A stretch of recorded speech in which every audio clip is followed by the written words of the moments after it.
সেই যজ্ঞে যুধিষ্ঠির কৃষ্ণকে বলেছিল, কৃষ্ণ তুমি আমার যজ্ঞে সভাপতি হও। কৃষ্ণ বলেছিল, আমি সভাপতি হব ঠিকই, তবে আমি যাকে না দায়িত্ব দেব তাকে সেই দায়িত্ব পালন করতে হবে।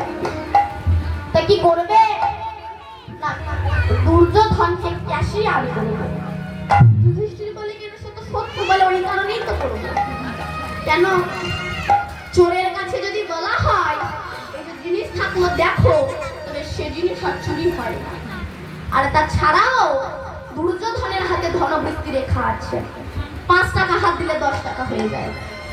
আচ্ছা, আর কি করবে না, ভীমকে পরিবেশন করতে দেবে। ভীম খায় বেশি, যদি পরিবেশন করে আর খেতে পারবে না, এই ভীমের নাভিতে একটা অসুর বাস করত, যার নাম হচ্ছে বিকাশ দোষ। এই কারণে ভীম সবসময় খাই খাই খাই খাই খাই খাই করত। এই কারণে গোবিন্দ ভীমকে বলেছিল না, ভীম তুমি একাদশী করো। কেন?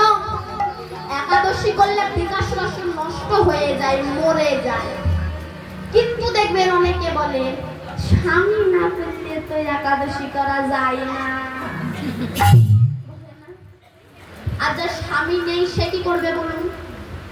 আর যার একাদশী করার ইচ্ছা হবে সে কি ভগবানের কাছে গিয়ে বলবে, ঠাকুর আমার স্বামীটা কবে মরবে, আমি একটু একাদশী করবো?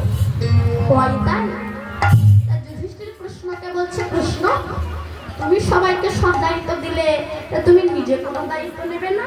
গোবিন্দ বললেন, হ্যাঁ আমি দুটো দায়িত্ব নেব, যেটা সচরাচর সবাই নিতে চাই না। কি? তোমার এই যজ্ঞে যত বৈষ্ণব আসবে, সমস্ত বৈষ্ণবের চরণ ধুয়ে দেওয়ার দায়িত্বটা আমি মাথায় করে নিলাম। যত বৈষ্ণব কেউ